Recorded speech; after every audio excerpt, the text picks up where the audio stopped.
Battle of Hastings Re-enactment by the English Heritage Society.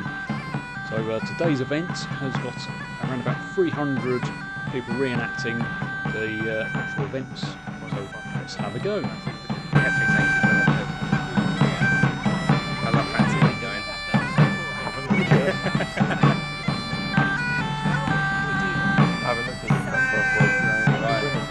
I don't know. What if the league comes down to a whole different Everyone will message us. Do you think? No, I don't think. I don't think Everton probably hasn't looked at it, let's be honest.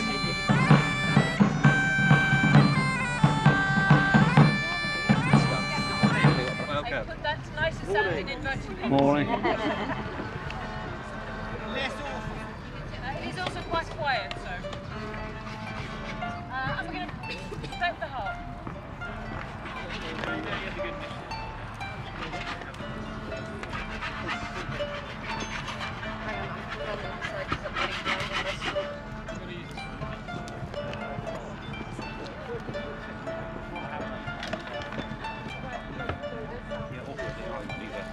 Morning.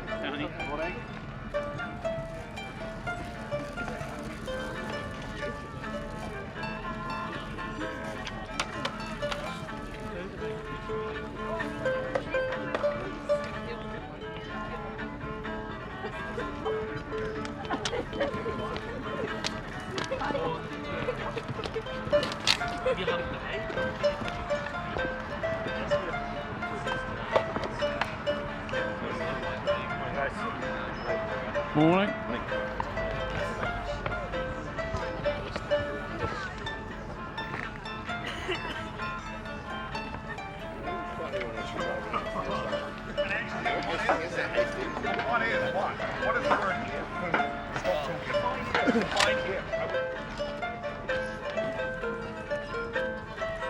Morning.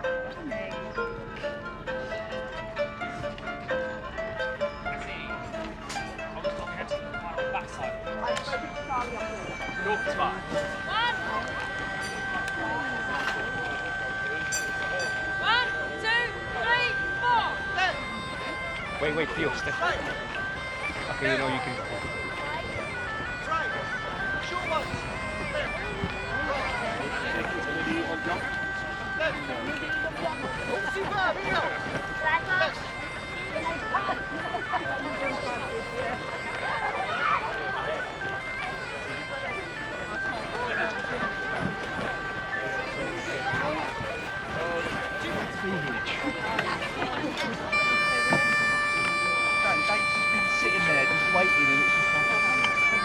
So we've just been through the Norman camp, which is where the car park is.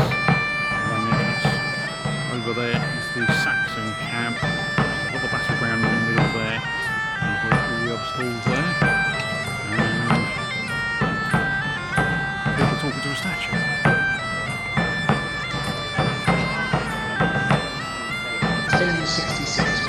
Welcome also to recreation of the Battle of Hastings all weekend. This the 450th anniversary English history in 3 volumes. State which covers most of the battlefield, some of the original battle royals hunting talking from the city.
You just picked a bit to shout out by that.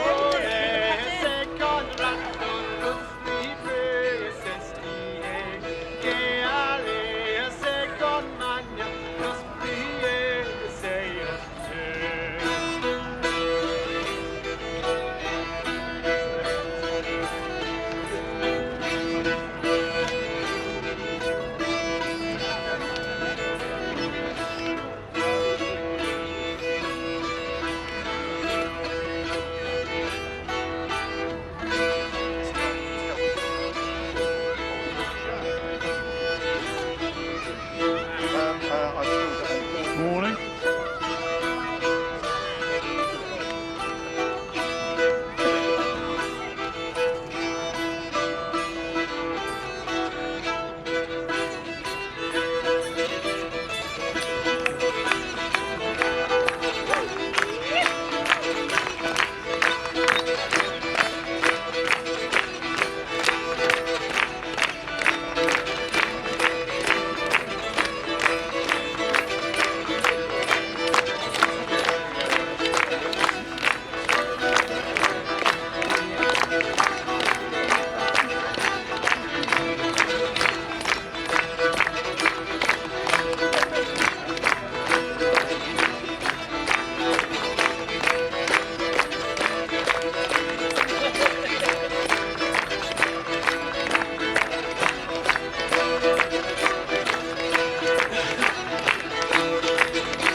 burst through a shield. It would burst through mail armor, straight through a human being's body and out the other side. This is a battering ram of horseflesh, man and steel. Professional warriors, soldiers who are employed by William of Normandy. These are not farmers who've been invited to ride into battle. Some may be gentry, nobility, leading their warriors. Others may be sergeants at arms, the NCOs that would maintain the discipline. And you can see the discipline in our two convoys of horsemen. Two lines of horsemen keeping perfect dressing. That's not because they want to make you to cheer for him. And if you want to cheer for William, Duke of Normandy, now is the time. Behind him, his bannerman. Behind him, his first convoy, his second convoy. The riders have moved from the walk to the trot to the canter. A disciplined wheel and back to the trot. You can see it's all about control. The sergeants at arms there calling out to the orders. Rein in, kick on. Here they come. To the trot, to the canter. Look at this, ladies and gentlemen. Give them a cheer and a round of applause. The unstoppable horsemen of William, Duke of Normandy. The horses are not matched by colour or conformation. If you are a wealthy landowner underneath the Duke of Normandy, you would bring your own horse to battle. Therefore, the colours and the sizes will vary. The kit and equipment may vary as well. One thing that is common to all the riders will, of course, be the shield, the classic kite shield. You may see this on the arms of Saxon soldiers as well. It's not exclusively a Norman shield. It is the state of the military art, but you can see it covers almost the entire rider from toe to throat. Gives really good protection on horseback, covering the whole of the warrior, and they can also use its length to cover the hindquarters of the horse. A flexible hauberk or tunic made of thousands of individual rings, all riveted together to form a flexible form of defence, which is really important for riders who need flexibility. On their heads, the conical nasal helm, again iconic of the Norman army, but used by wealthy Saxons as well. Now, the shield, you'll notice, is hanging on the left arm. This is the bridle arm of our riders. They control the horse in part through the reins, and having that massive wooden shield hanging on your bridle arm, if you're not trained, can send the incorrect signal or aid to the horse itself. So our riders need to be trained. And of course, as professional soldiers, they would train every single day of their lives, riding their horses, exercising under arms, ensuring that they are an unstoppable force. At your home? How did you get here? If the left hand or bridle arm is controlling the horse, what is the right hand doing? Well, this is where the weapon of the warrior will be displayed. Warriors choose their own weapons, but the spear, or lance possibly in some cases, is the primary weapon. It can be couched under one arm, or more likely used over arm, and you can then fight over the top of the shield, keeping the shield between you and the enemy and delivering long plunging stabs down onto the unprotected faces or heads of a Saxon warrior. You might have more spears. If one breaks, gallop to the rear, grab a fresh one and back into action. If you have a broken spear, you need to go to your secondary weapon to ensure that you are not defenceless. And every warrior will carry a secondary weapon, either a sword or in some cases a mace. A sword is of course the ultimate mark of the warrior of the 11th century, just as the mace often was used as a badge of rank. It is said that William himself carried a vine stave, aping the Roman centurions of ancient times as a badge of authority and rank, but it's still a weapon used to club and beat a man senseless. And if you look at the saddlery and the bridles, leather, brass buckles, and the saddles, of course, not being modern leather saddles, most Norman saddles or medieval saddles would have been made of wood. They have a very high pommel to the front and a very high cantle to the rear, giving our riders a very secure seat.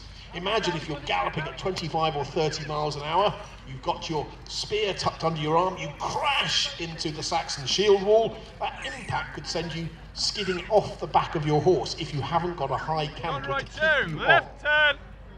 Left turn! So a painstaking recreation made here in leather and in wood. Our riders trying their very hardest to look like the warriors of the 11th century that would have galloped to victory on this field.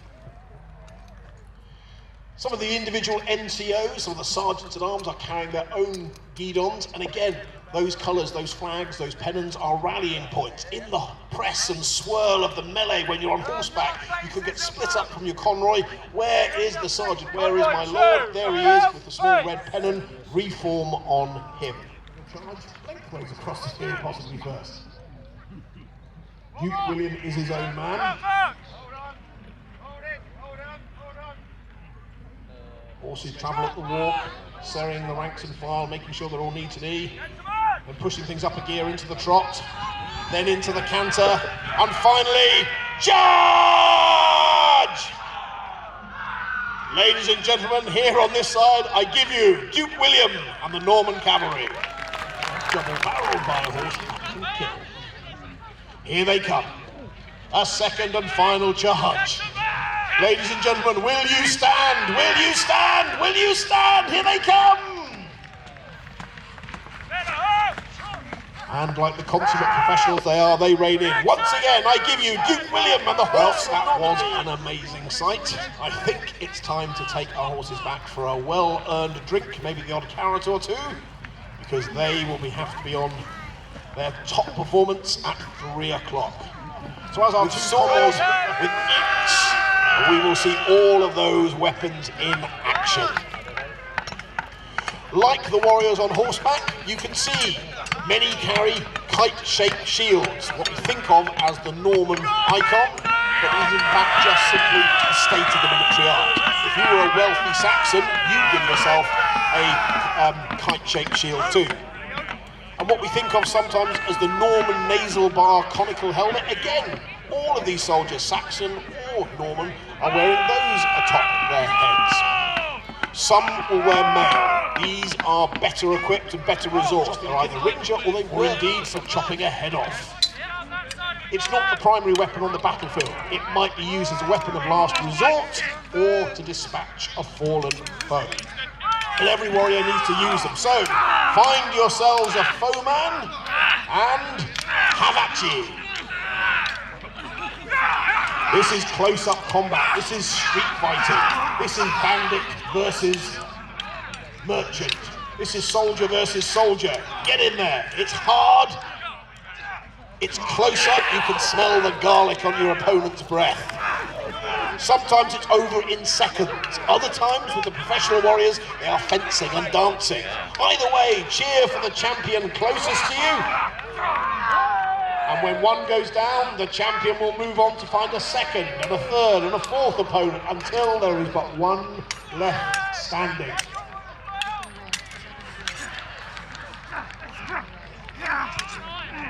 They're dropping like 9 pins. The dead lie strewn across our weapon display field. Now these knives, on the whole, are bigger than those that might be carried by children or by housewives.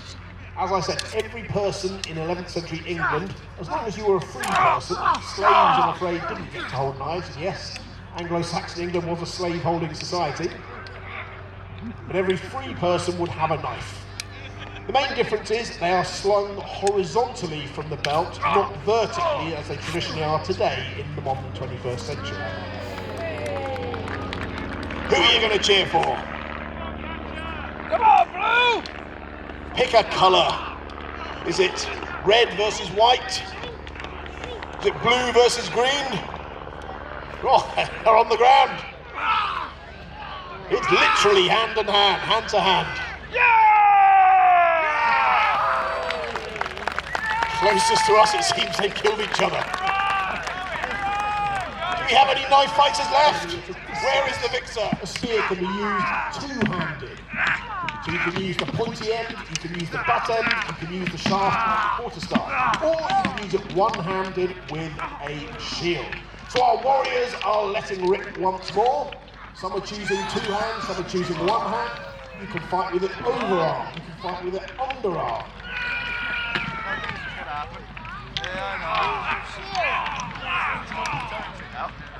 Spears come in a variety of length. Some will be short, maybe only 5 feet long. Others could be 9 or 10 feet long. It's all down to the type of prey you are looking to bring down and the fighting style of the individual warrior.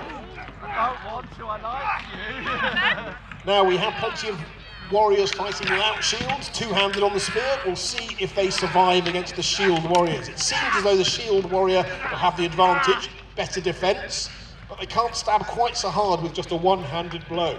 You can achieve a better thrust with 2 hands, but you lose protection. So pick your chosen warrior. Is it the one with the blue shield? Is it the one with the red shield? The one with the black shield? Or the one with the yellow shield? Come on, Blue, you can do it. Don't let me down. Pick the warrior closest to you, the one you want to have fight. I am and have over. win. and cheer them on to victory.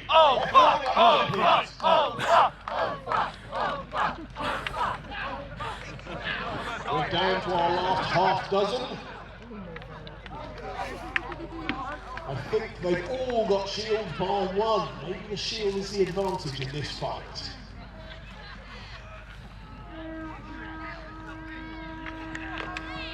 Only 5 warriors left now. The blue shield, closest to me in the PA cabin, he's doing surprisingly well. Oh! That ruined it for him. I spoke too soon. How many do we have left? Oh, he's had enough. You're not quite the winner yet. There's one more fight going on over there. Our man in the red tunic thought he was the winner.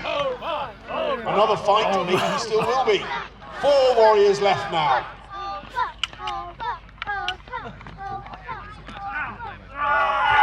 Red versus green. And red is down. Oh, that's gotta hurt. I don't care what century you're from, that's gotta hurt. So 3 warriors left. What's that 4? Can I count? There are still 4. The last pairs, the last 2 pairs. Need a pair of binoculars from here to see them. Red shield versus black shield. At the far side, blue and gold versus a 2-handed sword. One's down, black shield wins. Staggering on his feet, but he's still standing. 3 warriors left.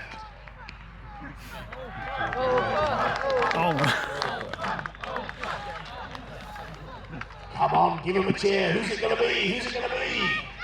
I can see a red tunic versus a warrior in armour. Will the warrior without the armour be nimble and dance around? No, he's down. The armour wins, it seems.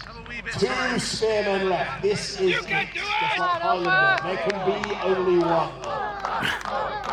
Who will win? We have a black shield, I think, versus possibly a red shield. Is it red? It's red!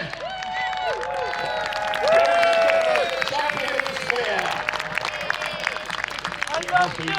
I love all of you. You're the real warriors. We ask for the dead to arise.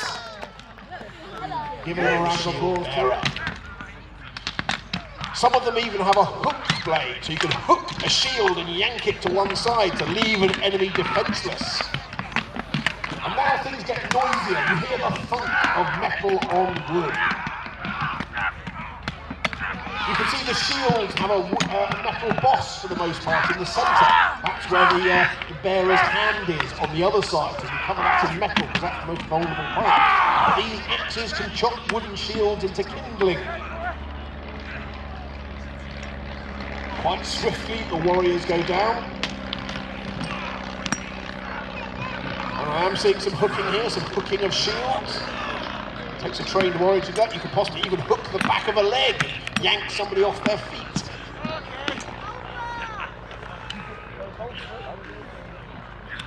Sometimes the charge at somebody, the shield, it's a defense, but you can also use the shield as a weapon. The edge can be forced into somebody's face. The boss in the center can be punched forward. You can stab down with a pointed kite shield to break somebody's toes or cause them to slip. You can charge somebody. A big, strong warrior can use force. A small, agile, nimble warrior can dance around a bigger one. There are lots of advantages to be had. It's not always the big ones that win.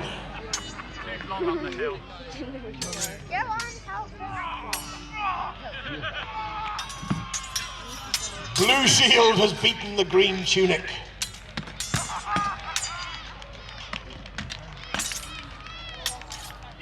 Sometimes the big ones do win. It's power. It's mass.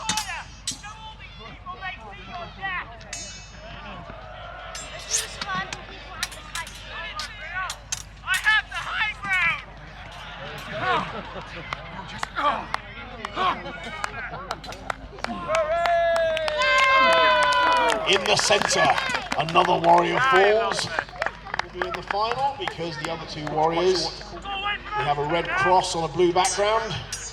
Kite shield versus round shield.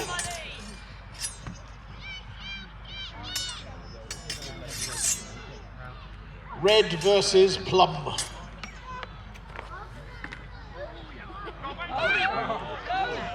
The kite shield is down, the red tuning is down. Mr. Plum wins. This is the weapon of their Viking ancestors. The seaborne raiders that came from Scandinavia, eventually to settle here in England.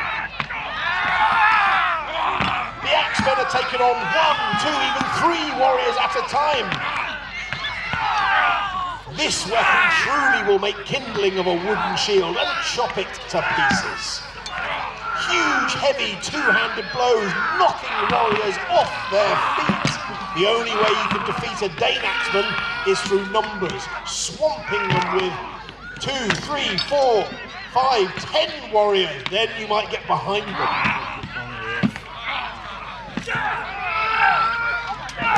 And look, you can hook a shield, you can chop with it. But sometimes the enemy will get round behind you. The Dane axemen are doing sterling service, but they do slowly fall. Throw enough enemies at a Dane axeman and he will eventually fall. He will eventually tire. But in the centre, they're still whirling like mad. How many axemen have we got left? I think it's just the one. No, there's 2. There's 2 left.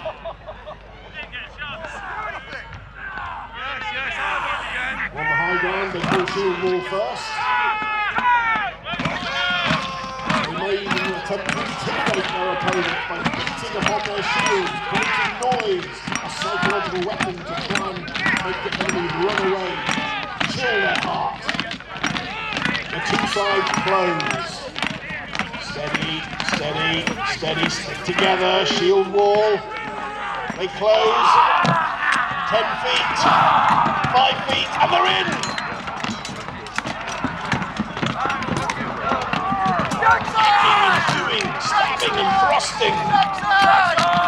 Looking for the unprotected parts. The feet, the face, the squishy bits. Stabbing with those spears, that's where you can be accurate, straight into a foeman's face. Stabbing down to skewer his foot to the ground. The wounded man, even if he's not dead, is probably going to be out of the fight. The warriors closest to me,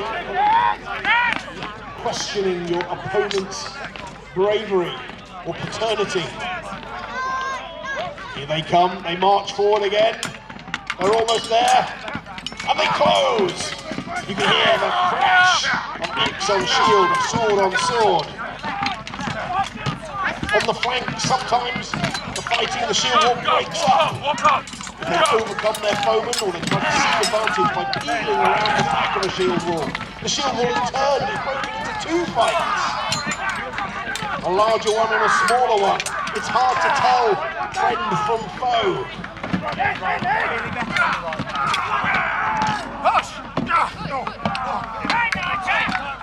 We'll soon know when only one side is left standing. The weapons will be raised in victory, but there's still a few foemen. Those who are nearest to them first have got the upper hand.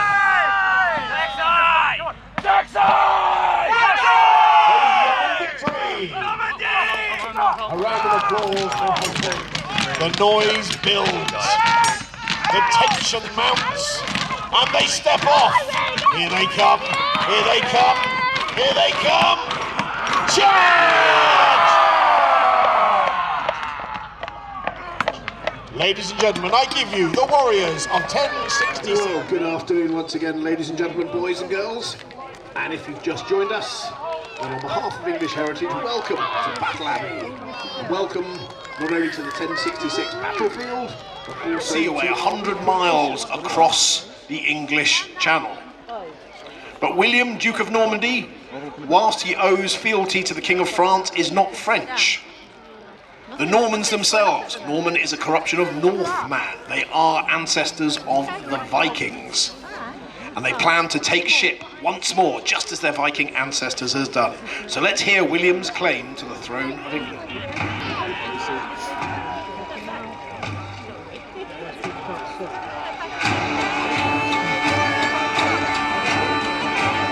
And here they are. They've arrived before the Normans, a chance to seize the ridge guarding the road to London. The English army is here, Saxon warriors to defend the hearths and homes. Give them a cheer, this is the pride of the nation.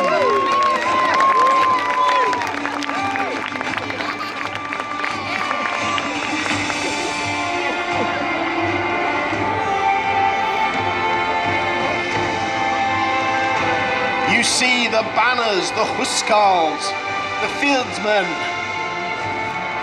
nobles, warriors, farmers, peasants, all united in their wish to defend their homes. So once again, make some noise, the pride of England is here. They are fighting for you. They are fighting for their homes, their hearths, all of us, to send the invader back into the sea. So once again, I give you Saxon England.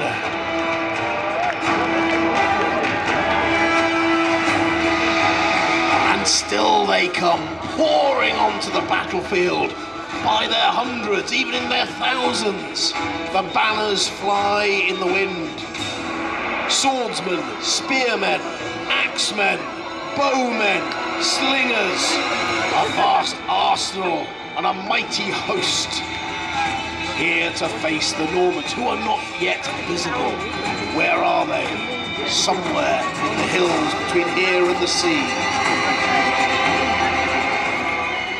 But one man is missing. Where is the king? He is not yet to be seen. He needs to be here to put heart, put fire in the bellies and hearts of his warriors. He is no doubt gathering more troops to bolster this shield wall, and a mighty shield wall it is. Ladies and gentlemen, they are in position. They block the road to London. Give it up for King Harold's Saxon English army. You can do better than that. The Saxon English army.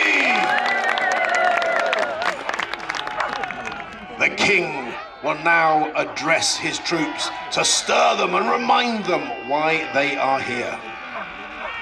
Remember the stories of Alfred, told by your fathers.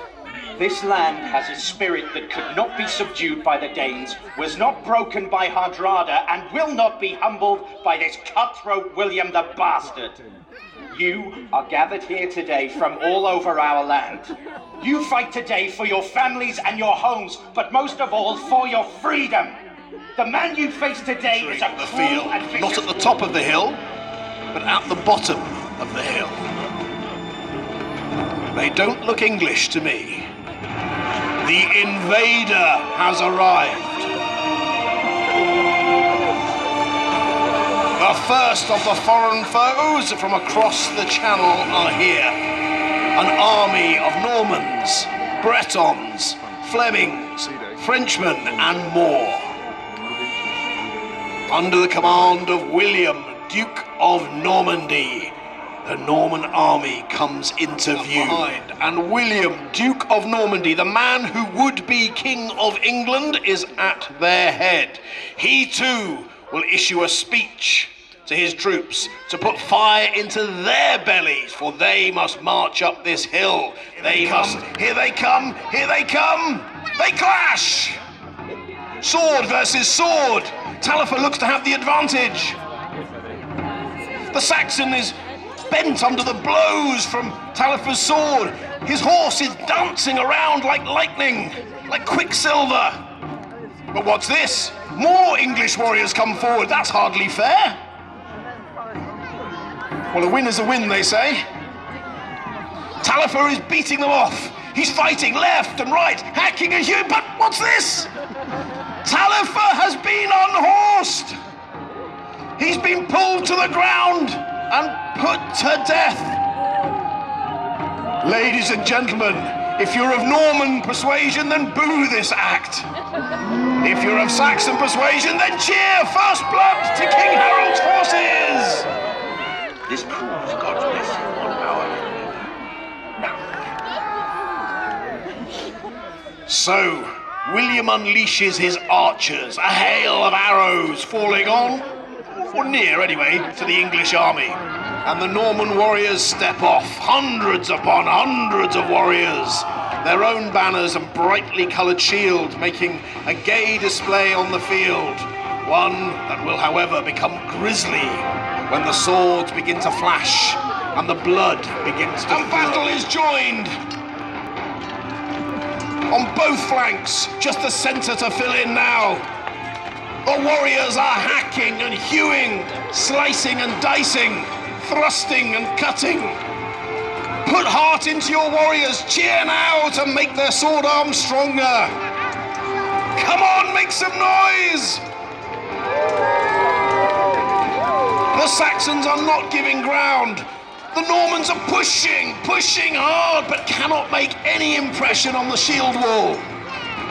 The blood begins to flow, the swords flash, the spears stab down, but neither side gives ground. The battle is general, and the battle is bloody.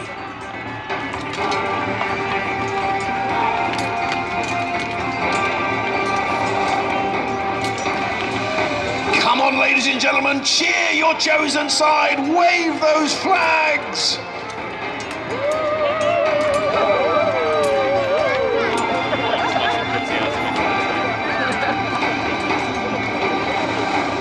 What's this? The Normans begin to pull back. The Saxon army has survived the first onslaught. Second blood also to Saxon England!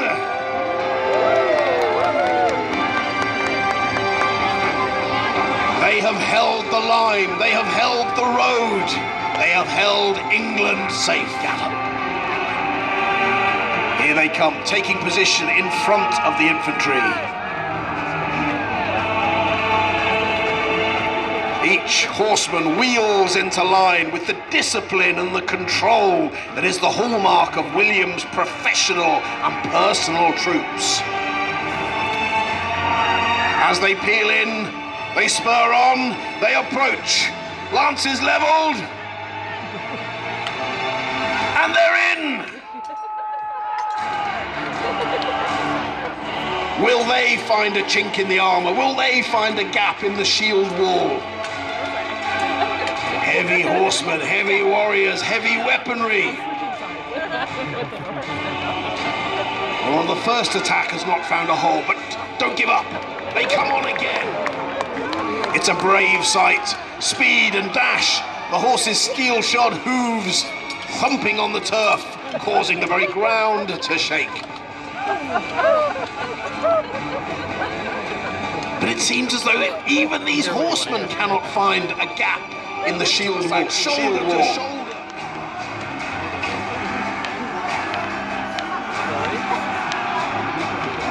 First of all, the Bretons are in. The Norman left engaging the Saxon right.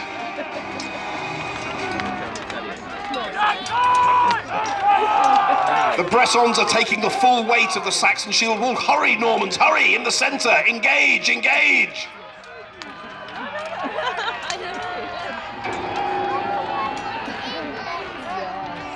And now the Norman centre, the heaviest of the infantry, the personal troops of the Duchy of Normandy, they are engaged! And finally, on the Norman right, the warriors from France and Flanders. They approach with their blue and yellow banners, and they too are in. Battle once again becomes general. Make some noise, hold the shield wall, hold the shield wall! More quickly than the others. Some of the warriors appear to be pulling out of the sword fight. What is this? Have the Bretons had enough? The Bretons are running! No, don't pursue, don't leave the shield wall!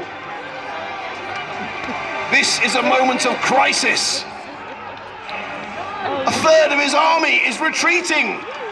William sends in his cavalry to staunch the retreat, to fight the English right as it left the shield wall.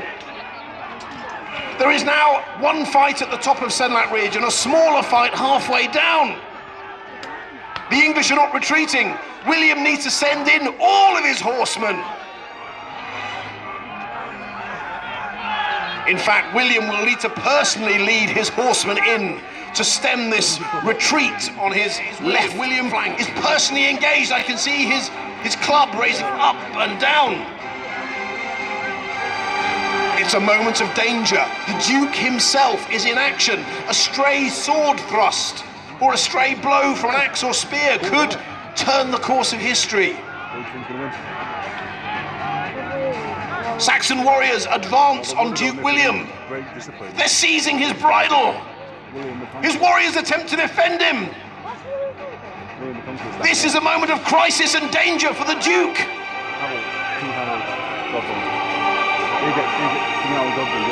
Will the Saxons win the battle at a stroke? Cheer now if you want William dead. Cheer now if he should die. I can't see him. I can't see him. Maybe he's actually been killed. The history books were wrong. This could be a Saxon victory. But wait. I see a figure with a red cloak. He's on his feet, not yet on his horse. I think this could be Duke William. Maybe he has survived that crisis. The rest of the Norman army waits with its bated breath. In this period of history, with your leader down, chaos, fear, confusion can run riot through the ranks. This could be the end of the Norman invasion unless Duke William can show himself to his force. Quickly. Look at me! Look at me! See my face! I still live! Those English sons of Huns can't kill me! Their sword arms are as weak as their king! But I am strong! We are strong! And together we shall go up that hill and slay the usurper hound! This has to look good. It has to look good if the English are to believe it. William is the master of trickery. He is not to advance. He is not to leave the shield wall. He is not to take the bait. Hurry! Too late! They've taken the bait! No, you fools! Hold! Hold! By all that is holy, stop them! Foolhardy brother, what have you done? This may cost us the battle, even the kingdom itself. Harold has a right to be furious. A third of his army has pursued the retreating horsemen down the hill, just as the other end of his army did. But this time it was deliberate, and the horsemen, whose lackluster attack tempted them out of the shield wall, now turn savagely, spur on, draw swords, and hack the foolhardy English who left the shield wall and advanced down the hill. Look at that! Horsemen pouring all over those Saxons, hacking them, and they fall one by one into the dust.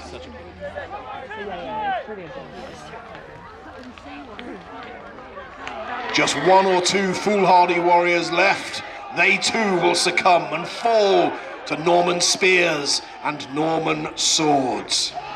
The English army has shrunk. It is 50% of what it was at the start. To give another speech once again to put heart into the Saxon English army. Ladies and gentlemen, would you like to see your king? Would you like to see Harold Godwinson of England? Then your majesty, step forward and address your army. Listen now to the speech of Harold Godwinson. Men of England, stand firm. Stand your ground and hold the shield wall. If the shield wall holds, we hold. And if we hold, England holds. William the Bastard is a master of trickery. His feigned retreat fooled our left wing, and many brave warriors have fallen, including my own brother. But with God's help, we can still bring an end to this Norman blight upon our land. Do not make the same mistake of leaving the shield wall. If we can but hold until nightfall, then reinforcements will come to our aid, and we shall make an end of these invaders once and for all. So stand firm, and the only land we'll give up to William the Bastard will be 6 feet of English earth for his grave!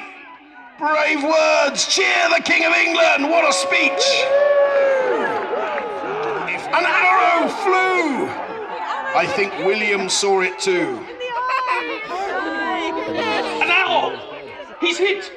I saw him stagger! Oh, my lord. Godwin's son! By the grace of God, Harold has been hit! I'm sure it was him.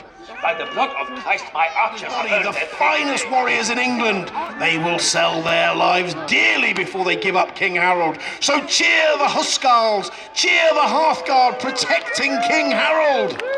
Come on, you can do it, boys. And if that cavalry charge wasn't enough, William throws all of his horsemen into the attack.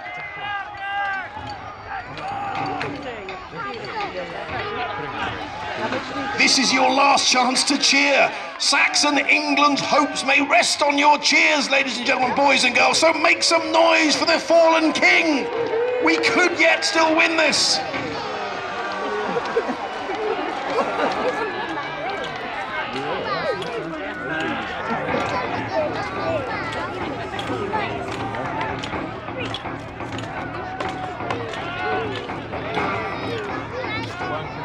But the cavalry are relentless, circling, hacking and hewing, stabbing down. One by one, the bodyguard fall next to the body of their king.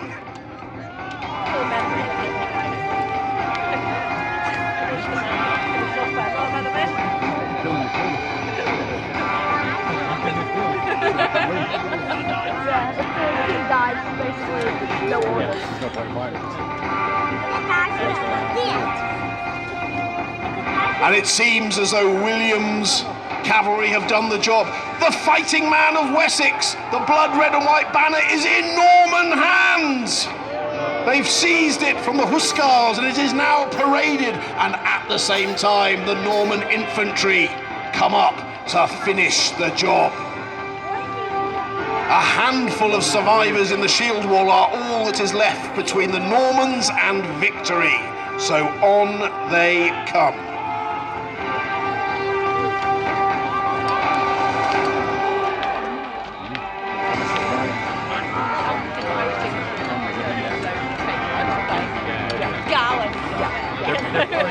This is it. There is no hope of victory now. All the Saxons can hope to do is sell their lives dearly and take as many Normans with them to Hades, Valhalla, hell, or whatever they believe in. On come the Normans now with proper fire in their bellies. They've seen their enemy king fall. Victory is within their grasp. They push hard and the Saxons give ground, getting pushed back, pushed back. This is disaster for Saxon England. The Normans have fire in their bellies and they can see victory in their sights. One by one, brave Saxon warriors fall to the swords and spears of the Norman infantry. More banners are captured.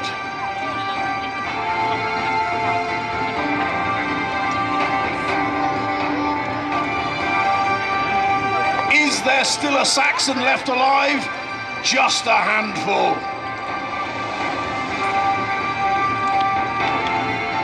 They've been overwhelmed on the left flank and in the centre. Just a handful left on the Norman right. Is there still a Saxon left? Ladies and gentlemen, the only Saxons left on Senlac Ridge are now dead. Victory for Normandy! Nobody moves on the battlefield. Just one small knot of figures, and not a warrior, a lady. Edith Swanneck, the common law wife and mistress of King Harold, has come to find the body of the last English king. As I made my way onto the field of slaughter, carrion crows rose all around me, seemingly the only living things on that blood-soaked hillside. But I was not alone. Others searched the field too, although whether for loved ones or for plunder, I cared not. I searched only for my lord's body, so that he might know a Christian burial. Duke William, I cannot bring myself to call him king, provided a soldier to guide me to the place where my lord's banner had last been seen flying on the day of battle, before the bloody end came. There I found the bodies lay thickest, fallen in a final last stand. Many were already naked, stripped by ghouls and robbers searching to profit from the terrible slaughter, so that in death I could not tell Norman from Englishman. The sun was past its peak before I found him. It mattered not that I was bloodied to the waist and elbows from searching. I had found my lord, my love, my Harold. But little wonder the Duke's men could not find him for themselves. His body was torn, his regal armour and tunic gone. And worse, oh cruel fate, his head sundered from his body and not to be found. Thus was I denied a last chance to gaze upon the face of my love. Yet I knew his body, for we had been as man and wife, and it was dearer to me than my own. Oh, Harold, why did you leave me? I wrapped his body in linen, but when I made to take it for burial, the Duke forbade it. Harold's poor mother, with 5 of her sons now dead, offered the body's weight in gold if we could but have it for burial, but William refused. He feared my Harold in death as an English martyr as much as he had feared him in life. My lord was buried in a grave on the seashore, without stones or markers to tell where he lay. So passed the last English king, Harold II, Harold Godwinson. Soldiers stand, because this is a victory for Normandy!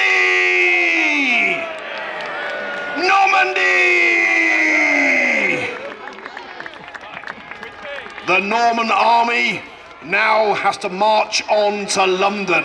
So Norman warriors, fall in and march on to seize the very throne of England itself. His Grace the Duke allows Edith to leave the field, but now he means to seize control, not only of this battlefield, but of the entire land of England. Your Grace, William, Duke of Normandy, for soon you shall be King of England, march on to London. Here he comes. Oh, very nice. To your new overlord, your taxes are due, here he is.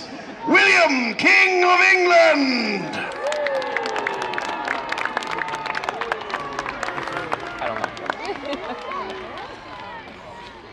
I give you once again, William, Duke of Normandy and King of England! Side of the Saxons are the dead warriors, a high tide mark, a bloody tide mark here on Senlac Ridge. But if you are faithful, maybe we can see a miracle enacted here. After 3, I want you all to join with me to say, "Let the dead arise," and we shall see what will happen. So, ladies and gentlemen, all together now. 1, 2, 3. Let the dead arise. It is a miracle. Ladies and gentlemen, they've been beaten. They have died, but their spirit lives on. Put your hands together for the warriors of 1066, the Saxon army of King Harold II, the last king of Saxon England.